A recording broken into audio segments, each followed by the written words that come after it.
Nauzubillah, berikut ini 5 golongan orang rajin sholat namun jauh dari Allah. Siapa sajakah mereka? Yang subscribe semoga masuk surga. Ibadah sholat adalah tiang agama. Bagi mereka yang beriman, sholat adalah hal wajib yang tidak boleh ditinggalkan dalam keadaan sakit sekalipun. Dalam suatu hadis Rasulullah SAW bersabda, sesungguhnya pertama kali yang dihisab, ditanya, diminta pertanggungjawaban dari segenap amalan seorang hamba di hari kiamat kelak merupakan sholatnya. Bila sholatnya baik maka beruntunglah ia, dan bila mana sholatnya rusak sungguh kerugian menimpanya. Hadis riwayat Tirmizi. Untuk itu sangat penting bagi kita untuk rutin mendirikan sholat. Namun untuk mendapatkan ridho dan surganya tidak hanya dengan rajin menjalankan sholat. Hal itu hanya dilakukan dengan penuh kesadaran, tidak sebatas sebagai rutinitas harian. Serta tetap dibarengi dengan menjaga akhlak serta hubungan sesama dengan manusia, agar tidak menjauhkan kita dari Allah Subhanahu wa Ta'ala. Rajin menjalankan sholat tentu merupakan hal yang sangat baik dan mulia. Namun hal tersebut tidak lantas menjamin seseorang menjadi hamba yang dekat dengan Allah Subhanahu wa Ta'ala. Lalu siapa sajakah orang yang rajin sholat namun justru jauh dari Allah Subhanahu wa Ta'ala? Dan seperti apa cirinya? Dikutip bondowoso.network.com dari akun YouTube NS Bor Channel. Berikut ini adalah orang yang rajin sholat namun justru jauh dari Allah. Pertama, orang yang lalai dalam sholat. Pada hari kiamat nanti ada banyak orang yang membawa sholatnya kepada Allah. Kemudian mereka mempersembahkan sholatnya. Lalu sholatnya dilipat-lipat seperti dilipatnya pakaian yang kumal. Kemudian dibandingkan ke wajah mereka. Allah tidak menerima sholatnya, bahkan ada yang celaka dengan sholatnya. Seperti yang terdapat dalam firman Allah Subhanahu wa Ta'ala dalam surat Al-Ma'un ayat 4 hingga 5. Maka celakalah bagi orang-orang yang sholat, yaitu orang-orang yang melalaikan sholatnya. Rasulullah SAW pernah bersabda, akan datang pada manusia umat Muhammad suatu zaman, banyak orang yang merasakan dirinya sholat padahal mereka sebenarnya tidak sholat. Hadis riwayat Ahmad. Perintah sholat adalah untuk mengingat Allah Subhanahu wa Ta'ala. Dikatakan dalam surah An-Nisa ayat 43, sehingga kamu mengetahui akan apa yang kamu ucapkan. Oleh karena itu dalam mengerjakan sholat tidak boleh lalai. Adapun yang dimaksud lalai adalah tidak mengetahui maksud apa yang dibaca dan apa yang dikerjakan.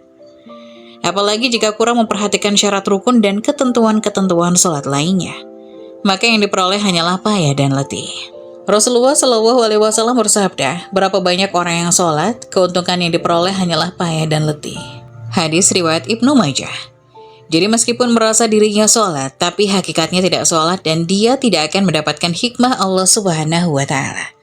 Sholatnya pun tidak menambah dekat dengan Allah, tapi justru sebaliknya. Rasulullah menugaskan, barang siapa yang sholatnya tidak dapat mencegah perbuatan keji dan mungkar, maka tidak bertambah baginya kecuali semakin jauh dari Allah. Hadis riwayat Ali ibnu Ma'bad. Kedua, orang yang suka menggunjing orang lain. Sahabat beriman yang dirahmati Allah, Allah Subhanahu wa Ta'ala berfirman, apakah yang memasukkan Anda ke dalam sakor? Mereka menjawab, kami dahulu tidak termasuk orang-orang yang mengerjakan sholat.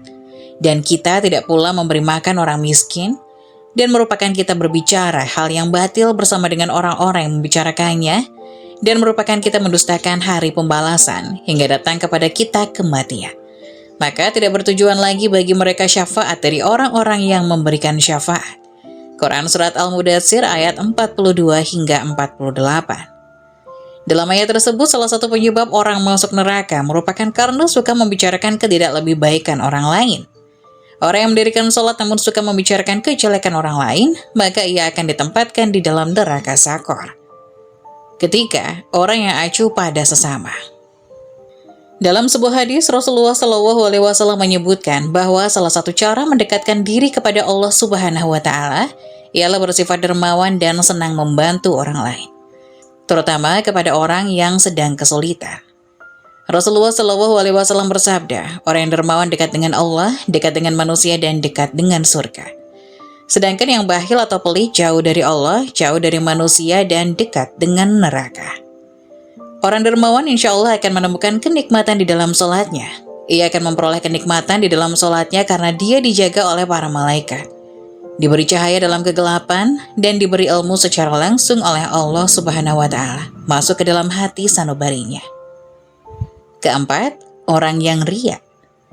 Sebab pertama yang ternyata mampu menjerumuskan seorang ahli ibadah tetap mendapatkan azab, bahkan menjadi penghuni neraka adalah karena mereka riya.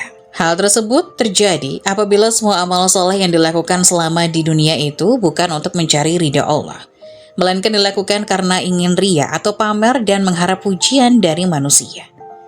Allah Subhanahu wa Ta'ala berfirman, sesungguhnya orang-orang munafik itu menipu Allah dan Allah akan membalas tipuan mereka. Dan apabila mereka berdiri untuk sholat, mereka berdiri dengan malas. Ia bermaksud riya dengan sholat di hadapan manusia, dan tidaklah mereka menyebut Allah kecuali sedikit sekali. Quran Surat An-Nisa ayat 142. Oleh karena itu, sebaik-baiknya amalan adalah amalan yang dilakukan ikhlas dan murni lillahi ta'ala. Hanya demi Allah dan cukuplah kita berharap pada ridho dan balasannya atas apa yang telah kita lakukan, karena Allah Subhanahu wa Ta'ala adalah seadil-adilnya pemberi balasan.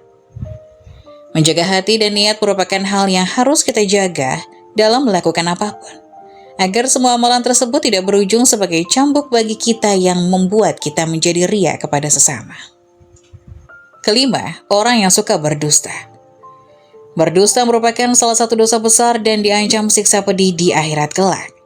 Di zaman semacam ini, kebodohan tampaknya sudah menjadi suatu kebiasaan di kalangan masyarakat. Padahal sekecil apapun suatu kebohongan akan tetap dianggap sebagai dosa besar.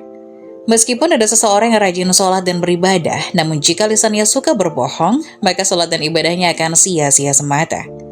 Karena kebohongan itu akan menghapus amal-amalannya. Jika ia mati dalam tidak bertobat kepada Allah, maka dia akan dimasukkan ke dalam neraka. Allah Subhanahu wa Ta'ala berfirman, sesungguhnya yang mengada-ngadakan kebohongan hanyalah orang-orang yang tidak beriman kepada ayat-ayat Allah. Dan mereka itulah orang-orang pendusta. Quran Surat An-Nahl ayat 105. Berbohong menunjukkan salah satu ciri dari golongan orang-orang yang munafik. Untuk itulah mengapa kita sebagai umat Islam wajib menjauhi yang namanya tindakan dusta. Karena itu dapat menyesalkan kita, baik di dunia maupun di akhirat. Semoga kita termasuk golongan orang-orang yang rajin sholat dan dekat dengan Allah, sehingga kita mendapatkan ridho serta menetap dalam surganya kelak. Amin. Berikut ini ada 7 penyebab sholat tidak diterima yang wajib diketahui. Sholat adalah kewajiban bagi umat muslim. Dalam keadaan apapun, sholat wajib harus tetap dilakukan. Karena sholat bisa membuat umat muslim lebih dekat dengan Allah Subhanahu wa Ta'ala. Jika rajin sholat, segala harapan dan kehidupannya akan dilancarkan, mendapatkan ketenangan jiwa dan selalu mendapat perlindungan Allah. Sholat yang tidak diterima Allah akan membuat perasaan menjadi sedih dan hati tidak tenang.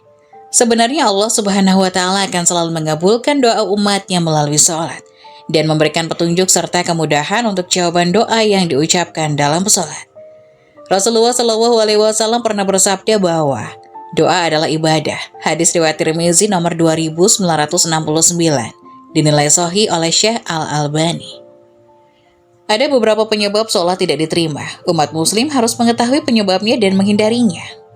Pertama, sering berbuat maksiat. Sering berbuat maksiat bisa menyebabkan sholat tidak diterima oleh Allah. Seringkali seseorang sangat menikmati kebahagiaan duniawi sehingga melupakan Allah Subhanahu wa Ta'ala. Perbuatan dosa ini sangat tidak disukai oleh Allah. Allah pernah berfirman dalam Quran Surat Asy-Syura ayat 30. Dan apa saja musibah yang menimpa kamu, maka adalah disebabkan oleh perbuatan tanganmu sendiri. Kedua, tidak mengangkat kedua tangan saat mengucap doa. Tidak mengangkat kedua tangan saat mengucap doa dalam sholat bisa membuat sholat tidak diterima. Aisyah radhiyallahu anha bersabda bahwa sesungguhnya beliau melihat Rasulullah berdoa sambil mengangkat tangan dan berkata, "Ya Allah, sesungguhnya saya hanyalah seorang manusia." Adab Mufrad 613, berkata Al-Hafidh, sanadnya sahih. Ketiga, tidak pernah bersyukur. Allah selalu memberikan kenikmatan dan mencukupi semua kebutuhan umatnya. Namun sebagai manusia seringkali kita lupa bersyukur atas nikmat Allah pada saat kita melakukan sholat. Seseorang yang tidak pernah bersyukur atas nikmat Allah membuat doa dan sholatnya tidak diterima. Dari An-Nu'man bin Bashir, Nabi SAW bersabda, barang siapa yang tidak mensyukuri yang sedikit, maka ia tidak akan mampu mensyukuri sesuatu yang banyak. Hadis riwayat Ahmad 4.278. Keempat, setengah hati melakukan salat. Salat adalah kewajiban bagi umat muslim yang harus dilakukan dengan ikhlas. Anda tidak boleh terpaksa atau setengah hati melakukan salat dalam keadaan apapun. Allah tidak akan menerima segala doa yang dilakukan dengan terpaksa. Rasulullah bersabda, sesungguhnya pertama kali yang dihisap atau ditanya dan diminta pertanggungjawaban dari segenap amalan seorang hamba di hari kiamat kelak merupakan sholatnya. Bila sholatnya baik, maka beruntunglah ia. Dan bila sholatnya rusak, sungguh kerugian menimpanya. Hadis riwayat Tirmizi. Kelima, membicarakan aib orang lain. Jika seseorang rajin melakukan sholat tetapi sering membicarakan aib orang lain, maka bisa membuat sholat tidak diterima. Allah Subhanahu wa Ta'ala pernah bersabda bahwa, hai orang-orang yang beriman, jauhilah kebanyakan dari prasangka. Sesungguhnya sebagai prasangka itu adalah dosa, dan janganlah kalian mencari-cari kesalahan orang lain, serta janganlah sebagian dari kalian menggunjing sebagian yang lain. Sukakah salah seorang di antara kalian memakan daging saudaranya yang sudah mati? Tentulah kalian merasa jijik kepadanya. Dan bertakwalah kepada Allah, sesungguhnya Allah Maha Penerima Tobat lagi Maha Penyayang. Quran Surat Al-Hujurat ayat 12. Keenam, berlebihan dalam hal mubah. Mubah adalah sesuatu yang diperintahkan, tapi apabila tidak dikerjakan tidak berdosa. Contoh perbuatan mubah terdapat dalam firman Allah surat Al-Maidah ayat kedua, yaitu, wahai orang-orang yang beriman, janganlah kamu melanggar syiar-syiar kesucian Allah, dan jangan melanggar kehormatan bulan-bulan haram. Jangan mengganggu hadiyu atau hewan-hewan kurban, dan qalaid, hewan-hewan kurban yang diberi tanda. Dan jangan pula mengganggu orang-orang yang mengunjungi Baitul Haram. Mereka mencari karunia dan keridoan Tuhannya. Tetapi apabila kamu telah menyelesaikan ihram, maka bolehlah kamu berburu. Jangan sampai kebencianmu kepada suatu kaum karena mereka menghalang-halangimu dari Masjidil Haram, mendorongmu berbuat melampaui batas kepada mereka. Dan tolong menolonglah kamu dalam mengerjakan kebajikan dan takwa. Dan jangan tolong menolong dalam berbuat dosa dan permusuhan. Bertakwalah kepada Allah, sungguh Allah sangat berat siksaannya. Quran Surat Al-Maidah ayat 2. Ketujuh, durhaka pada orang tua. Penyebab sholat tidak diterima yang terakhir adalah karena durhaka terhadap orang tua. Allah pernah berfirman dalam Quran Surat Al-Ahqaf ayat 15 bahwa, kami perintahkan kepada manusia supaya berbuat baik kepada ibu bapaknya. Ibunya mengandungnya dengan susah payah dan melahirkannya dengan susah payah. Mengandungnya sampai menyampihnya adalah 30 bulan. Sehingga apabila dia telah dewasa dan umurnya sampai 40 tahun, ia berdoa, ya Tuhanku, tunjukilah aku untuk mensyukuri nikmat Engkau yang telah Engkau berikan kepada aku dan kepada ibu bapakku, dan supaya aku dapat berbuat amal yang saleh yang Engkau ridhoi. Berilah kebaikan kepada aku dengan memberi kebaikan kepada anak cucuku. Sesungguhnya aku bertobat kepada Engkau dan sesungguhnya aku termasuk orang-orang yang berserah diri. Quran Surat Al-Ahqaf ayat 15. Semoga penjelasan tadi dapat memberikan hikmah dan bermanfaat untuk penonton semuanya. Jangan lupa like, subscribe channel ini agar tidak ketinggalan info-info bermanfaat lainnya. Sekian dari kami, terima kasih. Wassalamualaikum warahmatullahi wabarakatuh.